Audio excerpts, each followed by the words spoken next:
예, 지금부터는 소부장주 투자 전략 살펴보겠습니다. 8월까지는 HBM 관련주하고 또 후공정주가 좋았고 그랬는데 지금 9월 이후에는 좀 주춤거리지 않습니까? 예, 예. 어떻습니까? 지금 많이 올랐기 때문에 조정 국면이 길어지는 것인지 아니면 뭐 언제 정도 돼야 추가 상승이 가능하다고 보시는지 좀 어려운 질문일 수 있겠습니다만은. 예, 제가 직접 담당하진 않지만 저희 리서치 센터에서 주로 담당하고 있기 때문에 예. 저희 하우스 뷰 위주로 좀 말씀드리겠습니다.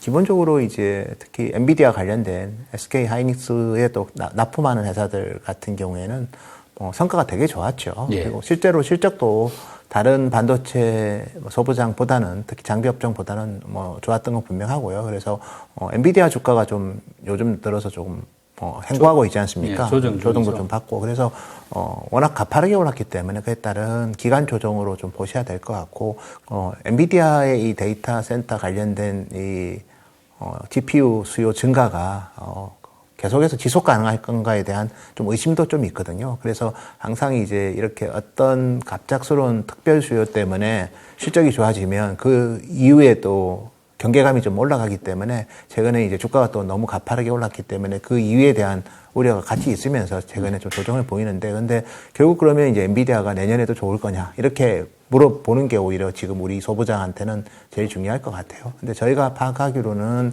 여전히 많은 거래선들이 엔비디아의 신규 최근에 특히 많이 팔리고 있는 하퍼 아키텍처 기반의 HBX 수요가 여전히 양호하고요. 특히 내년 2분기 후반부터는 새로운 또 아키텍처가 엔비디아가 나옵니다. 그때는 또 HBM이 또 성능 자체가 지금의 HBM3가 아니라 HBM3E로 또 갈 때 우리 아마 장비 회사들도 장비 신규 수요가 좀 나올 수도 있을 것 같아요. 그래서 그런 관점에서 본다면 여전히 엔비디아가 주도하는 생성 AI 또 그 관련된 GPU 수주 모멘텀은 여전히 내년 이후에도 좀 이어지지 않을까. 그런 관점에서 본다면 지금의 조정은 오히려 제가 봤을 때는 좀 더 좋은 가격에 살 수 있는 기회로 활용하는 전략이 좀 더 유효하지 않을까 그렇게 보고 있습니다. HBM 관련주 같은 경우는 이제 SK 하이닉스 향 업체들이 많이 올랐지 않습니까? 네, 예. 그리고 상대적으로 삼성전자에 납품하는 업체들은 뭐 좀 덜 오른 편인데 삼성전자향 이런 소부장들도 기회가 좀 있겠습니까? 제가 봤을 때는 이제 삼성전자가 이제 HBM의 월 캐파가 지금 한 4만 장 정도 되거든요. 네. 그래서 내년에는 아마 조심스럽게 예상하지만 10만 장까지 올라갈 것 같아요. 그러면 삼성전자의 HBM 캐파가 2배 이상 증가가 예. 하면 그 관련된 장비 회사들도 장비 수주 모멘텀이 상당히 강화가 되겠죠. 그리고 또 그런 기업들이 또 삼성전자에만 공급하는지 아니면 또 다른 거래선도 또 그런 또 수요가 나올 수 있기 때문에 전반적인 저변은 올해보다는 많이 좋아지지 않을까 그렇게 보고 있고 또 삼성도 되게 많은 질문을 저도 받지만 왜 삼성전자가 하이닉스보다 HBM을 이렇게 좀 슬로우하게 했냐 이런 질문을 많이 받습니다. 하이닉스가 상당히 좀 미리 잘한 측면이 있고요. 수요보다 미리 좀 준비를 했기 때문에 결과물이 나오는 거고 근데 삼성도 최소한 뒤처져 있지는 않을 거고 그리고 최근 들어서 또 설비 투자와 함께 또 계속해서 성능을 개선시키기 위한 넥스트 그런 후속 투자들을 많이 하고 있거든요. 그래서 하이브리드 본딩 관련된 투자도 좀 많이 하고 있고 또 2025년 이후에 아마 나올 HBM4에 대한 또 기술 리더십 확보를 위해서 많이 하기 때문에 삼성전자 관련된 우리 장비 회사들은 내년에는 그냥 HBM3 수주 모멘텀을 좀 많이 받을 것 같고 그리고 그게 수주 모멘텀으로 끝나는 게 아니라 삼성전자가 HBM4부터는 상당히 좀 기회 요인들이 많거든요. 여기에 이제 턴키 비즈니스, 패키지 턴키 비즈니스도 그런 면에서 또 그와 함께 또 되게 경쟁력이 보강되고 있기 때문에 그래서 삼성전자의 HBM 장비 회사들은 조금 중기적으로 본다면 더 기회가 많지 않을까 그렇게 예상하고 있습니다. 예. 그리고 범용 메모리하고 또 전공정 관련주가 상대적으로 좀 부진했던 셈인데 지금부터 앞으로는 조금 달라질 수 있겠습니까? 결국은 저희가 봤을 때 올해 부진한 배경에는 일단 설비 투자를 하이닉스 같은 경우는 좀 많이 줄였지 않습니까? 설비 투자를 줄이는 상태에서 기업들이 실적이 좋게 나오기 좀 힘들겠죠. 그래서 그렇겠네요. 그런 부분 때문에 영향을 받은 거고, 반면에 이제 삼성 같은 경우에는 올해는 이제 전공정 장비 투자, 설비 투자를 삼성은 좀 유지하는 방향이긴 하지만 올해 같은 경우에는 이제 인프라랑 건물 투자가 좀 많거든요. 예. 그러다 보니까 그 관련된 장비 회사들은 올해 실적이 괜찮습니다. 그렇지만 전공정 장비 자체를 막 발주를 많이 하고 그런 거는 아직은 아닌 것 같기 때문에 아마 삼성전자의 장비 회사들도 시장 예상보다는 조금 실적이 좀 떨어진 것 같아요. 다만 이제 올해 이제 건물하고 인프라 투자를 많이 하면 내년부터는 이제 장비 투자를 많이 하겠죠. 예. 그리고 하이닉스도 지금과 같은 설비 투자 뭐 50% 줄이는 국면이 내년에도 저희는 이어질 거라고 보지는 않거든요. 그러면 반도체 장비 업종도 아마 이제 보통 장비 회사들은 칩 회사들과 주가는 비슷하게 움직입니다. 예. 근데 실적은 오히려 반대가 되죠. 칩 회사들 이제 본격적으로 설비 투자를 하면 실적이 좋아지는데 그때는 또 주가가 잘 안 되거든요. 그런 관점을 보면 아마 이제 지금 내년 상반기까지는 그 가독이겠죠. 예. 이제 본격적으로 칩 회사들이 장비 투자를 할 때 그 전에 주가가 오르거든요. 그래서 지금부터는 너무 불안하게 볼 필요는 없을 것 같고 전공정 장비 회사들도 제가 봤을 때는 내년 하반기 이후에 실적 개선을 겨냥한 그런 역발상 접근은 유효하지 않을까 그렇게 보고 있습니다. 우리가 이제 반도체 소부장이라고 하지만은 소부장도 공정별로 다양하지 않습니까? 그런 측면에서 지금 조금 더 주목해야 될 공정 관련한 소부장 있다면 어떤 쪽일까요? 그래서 지금 어차피 지금은 이제 무어의 법칙, 예. 무어의 법칙이 이제 미세 공정 전환인데 이제 그게 지금도 유효하긴 합니다.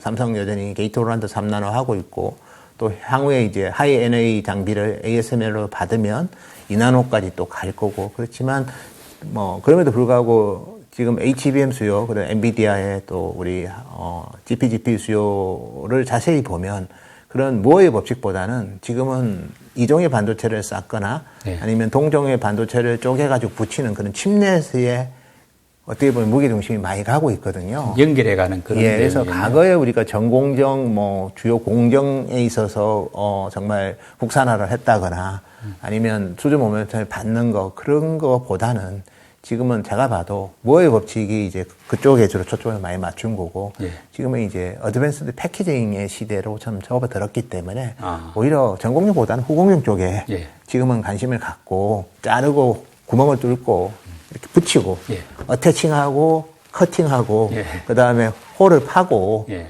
그루빙하고 이런 쪽이 저는 훨씬 더 당분간은 아니면 앞으로도 예. 계속 그런 쪽이 더 많은 무게중심을 가져갈 것 같고 제가 그 얘기를 드리는 이유가 무어의 법칙을 제일 숭상했던 회사는 TSMC하고 인텔입니다. 네. 그 두 회사가 올해 설비 투자를 TSMC 같은 경우는 한 10% 이상 줄입니다. 한 330억 불 내외로 투자할 것 같고 인텔 같은 경우에는 작년보다 14% 줄입니다. 예. 한 200억 불 정도 투자하는데 근데 그 두 회사가 어드밴스드 패키징 투자는 올해 의미 있게 하거든요. TSMC는 이미 새로운 신규 라인을 하나 가동을 시작했고 예. 또 새로운 공장을 하나 또 6번째 공장을 짓고 있고요.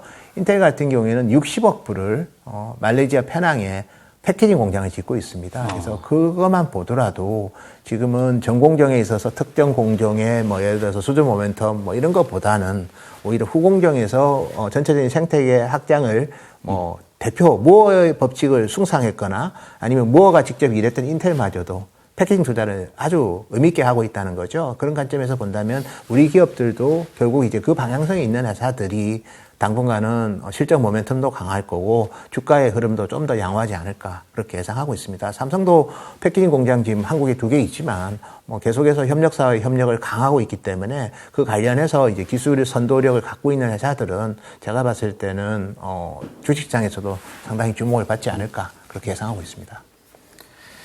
사실 우리가 대만에 비해서 좀 열세다 하는 게 이제 어드밴스드 패키징 요 부분이지 않습니까? 예, 예. 이제 첨단 네. 패키징이겠죠. 지금 삼성을 비롯해서 이제 투자도 많이 하고 열심히들 하고 있는데 어떤 패키징 분야에서 특히 어드밴스드 패키징 분야에서 좀 가시적인 성과가 나오고 있습니까?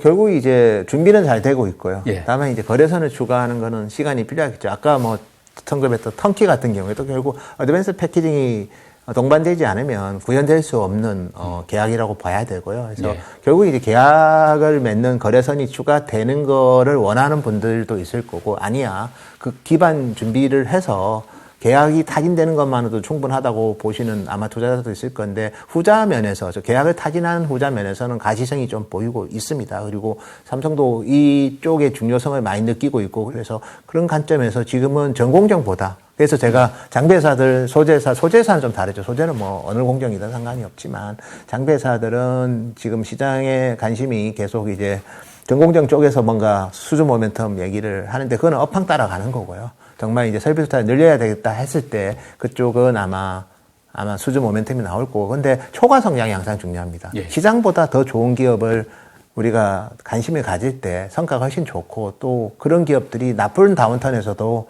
항상 더 시장을 이기거든요. 그래서 결과적으로 본다면 지금 초과 성장하는 영역은 무어의 법칙보다는 어드밴스드 패키징에 관련된 그 기술이 더 중요하고요. 그래서 결국은 이제 저전력과 고성능은 이종의 반도체를 옆에 붙이거나 아니면 이에 얹거나 이에 올리면 3D 패키징이 되고 옆에 붙이면 2.5D 패키징이 되는 거고 그다음에 다른 반도체 칩 사이즈를 좀 줄여가지고 서로 붙이는 것도 어떻게 보면 뭐 패키징이지만 또 그걸 또 우리가 칩넷이라고 부르거든요. 예. 지금은 그게 훨씬 더 중요하고 그 관련된 구멍을 뚫거나 쌓거나 그다음에 뭐 반딩하거나 어태칭하거나 그다음에 뭐 어쨌든 붙이거나 뭐 이런 기업들이 훨씬 더 지금은 시장에서 주목받는 업종이 되지 않을까 그렇게 보고 있습니다.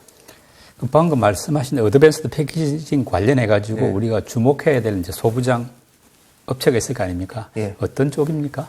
제가 뭐 사실 특정 기업을 언급하기는 좀 한계는 있지만 올해 제일 주가가 많이 오른 한미 반도체도 사실 어드밴스드 패키징과 관련된 본딩하고 또 원래 뭐 거기가 또 자르는 것도 좀 많이 하거든요. 그러니까 커팅하고 본딩하고 어태칭하고 이런 쪽에 뭐 우리 기업 대표적으로 뭐 하이닉스 쪽에는 뭐 한미 반도체가 있고 뭐 삼성 쪽에서는 또 대부분 많이 이오 테크닉스를 많이 언급하죠. 그런 기업들은 좀 중장기적으로 이 산업의 패러다임이 변하는 데 있어서 주인공이 누가 될 수 있느냐를 좀 잘 리서치하는 것도 중요할 것 같아요. 디자인 하우스하고 팹리스에 대한 관심들도 요즘 높아지고 있지 않습니까? 예.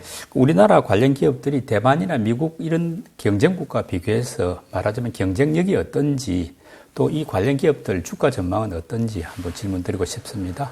그래서 뭐 사실 파운드리가 종합 예술인데 그 중에서 특히 뭐 더 중요한 코디네이터 역할이 사실은 디자인 하우스라고 보셔야 되고요. 일반적으로 우리 메모리 반도체는 수요처가 있고 공급처만 있으면 서로 그냥 협의해서 또 메모리 반도체에서는 그냥 수요 보고 많이 만들거나 아니면 줄이거나 해서 기성품이죠, 말하자면. 매칭됐을 때 그냥 실적이 나오는 건데 우리 파운드리 비즈니스는 맞춤 서비스 비즈니스이기 때문에 결국은 이제 파운드리 회사가 이제 모든 고객을 다 맞출 수는 없지 않습니까?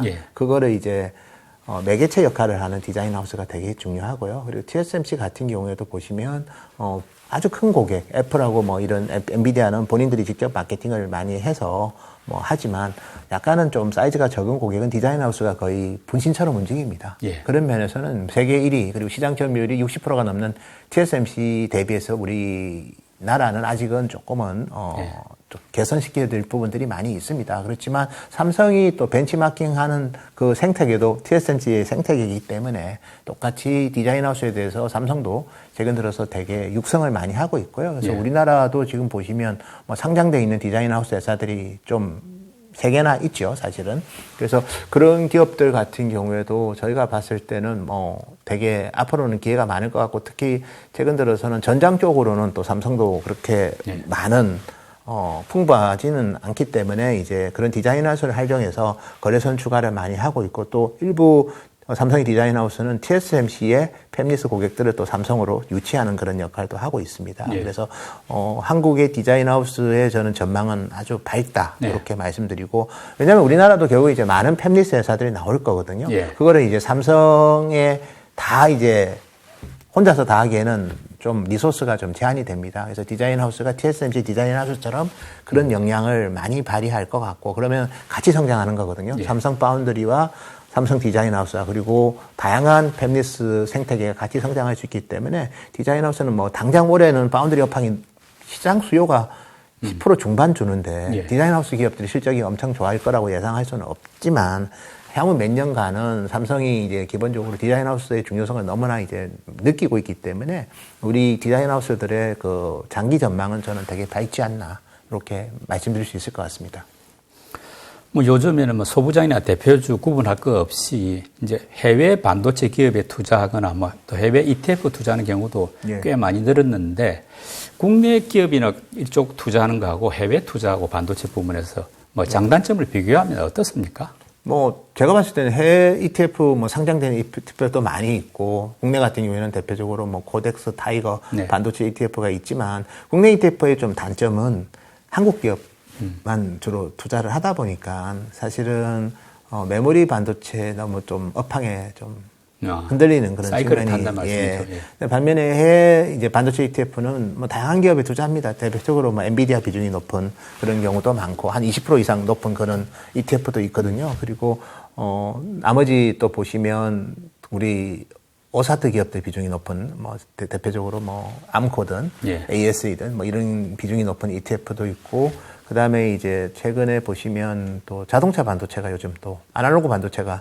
되게 핫하거든요. 예. 전력 반도체도 핫하고 예, 그런 쪽 비중이 높은 또 ETF도 있습니다. 한마디로 메뉴가 다양하죠. 그리고 메뉴가 다양하다는 거는 변동성이 좀 적을 수 있고요. 그래서 해외 ETF가 어떻게 보면 해외 반도체 ETF가 변동성이 훨씬 더 적다는 거. 그리고 방향성은 또 풍부하다 보니까 조금 천천히 움직일 수는 있습니다. 예. 물론 엔비디아 비중이 높으면 좀 변동성은 좀 있긴 하지만 그래서 전반적으로 해외 ETF가 좀 풍성하다. 네. 메뉴가 풍성하고 우리나라 ETF, 반도체 ETF는 좀 메모리에 너무 변중되고 또 최근 들어서는 엔비디아 주가에 많이 요동치거든요. 예.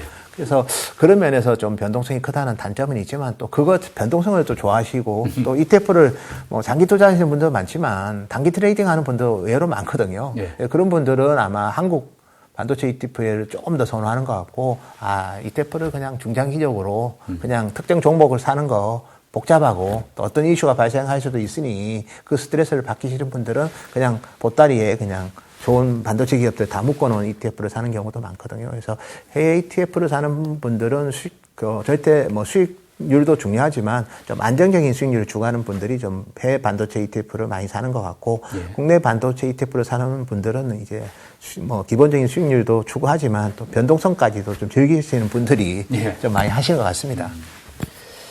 국내 증시에 지금 해외 반도체 ETF가 몇 개나 상장이 되어 있습니까? 뭐 좀 많이 돼 있고요. 예. 예. 그래서 저희가 개수까지는 뭐 정확하게 세지는 못하겠는데 어쨌든 의미 있는 두 자릿수 정도 그 이상 됩니다. 예. 그다음에 사실은 뭐 반도체는 아니지만 예. 그 인공지능 ETF를 자세히 보면 주로 들어가 있는 게 반도체 회사들이에요. 아.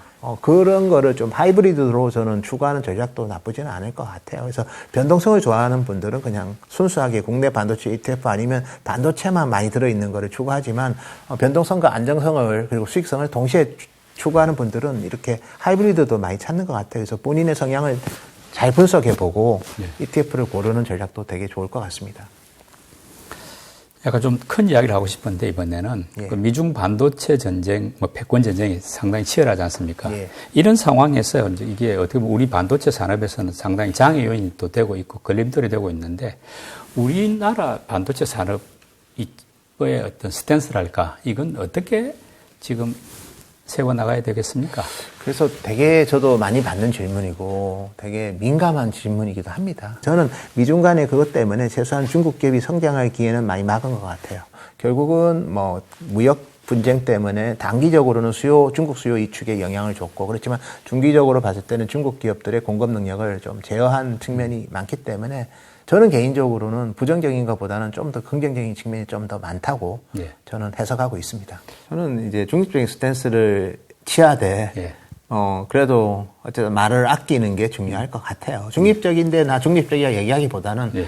둘 다 최선을 다했다. 네. 항상 그런 신용도 보여주는 게 중요할 것 같고 그다음에 이제 미국도 미국 기업을 배려를 해야 됩니다. 중국이 전 세계 반도체 수요의 한 30% 가까이 최대 시장이죠. 예, 거기를 너무 차단하면 미국 기업들도 나빠지거든요. 예. 인텔이든 AMD든 뭐 엔비디아도 GPU 수출의 25%가 중국이라고 하지 않습니까? 계속 차단하면 미국 기업들도 불이익을 받는데 근데 결국은 이제 미국 기업들을 배려 안 하는 거는 저 패권 경쟁과 관련된 네. 컴퓨팅 반도체, 즉 로직 반도체 중에서도 제일 첨단인 제품에 대해서는 양보를 안 할 거예요, 미국 정부도. 왜냐하면 이게 군사 무기의 재활용이 될 수 있기 때문에 그게 아니라 소비자 제품 같은 경우에는 예. 사실은 또 적당하게 풀어주거든요. 근데 우리나라 기업들이 중국에서 만드는 제품은 다 소비자 제품, 컨슈머용이죠. 컨슈머용이죠. 제가 봤을 때는 우리나라 기업들의 스탠스는 중립적으로 가도 크게 나쁘지 않은 게 결과적으로는 미국 기업들도 미국 정부가 완전히 무시할 수는 없다는 거죠. 예. 그래서 인텔, AMD의 PC용 CPU 그거 뭐 제재 안 하거든요. 네. 제가 봤을 때는 충분히 중립적인 스탠스만 취해도 실익은 가져갈 것 같아요. 다만 이제 미국의 블랙리스트 제재 때문에 단기적으로 중국 IT 수요가 준 거는 그거는 우리가 감내해야 될 리스크 큰 것 같고, 다만 이게 계속해서 중국 수요가 뭐 앞으로도 향후 한 10년간 계속 위축될 거다 저는 그래 보지는 않거든요. 몇 명이 좋았다 나빴다를 어느 시점부터는 반복할 거고, 좋을 때 돈 벌면 됩니다. 저희는 계속해서 중국에 대해서는 커모더티, 컨슈머 위주로만 비즈니스를 하겠다는 스탠스를 가져간다면 충분히 뭐 중국에 대한 비즈니스도 그렇고 중국 공장에 대해서도 실익을 취할 거고, 그리고 미국이 원하는 그런 치포 동맹에도 뭐 전혀 어긋나지 않는 그런 식의 접근도 저희는 충분히 가능하다. 충분히 미국의 그 요구 사항을 지키면서 우리 기업들의 또 실익을 누릴 수 있는 그런 뭐 방법도 저는 많지 않을까, 그렇게 개인적으로 평가하고 있습니다. 국내 반도체 산업 전반의 상황과 관련 기업 주가 전망에 대해서 폭넓게 살펴봤습니다. 반도체는 공부한 만큼 돈 벌 수 있는 분야라는 점 잘 새겨야 할 것 같습니다. 오늘 토론 수고 많이 해주신 노건창 센터장님 감사합니다. 감사합니다.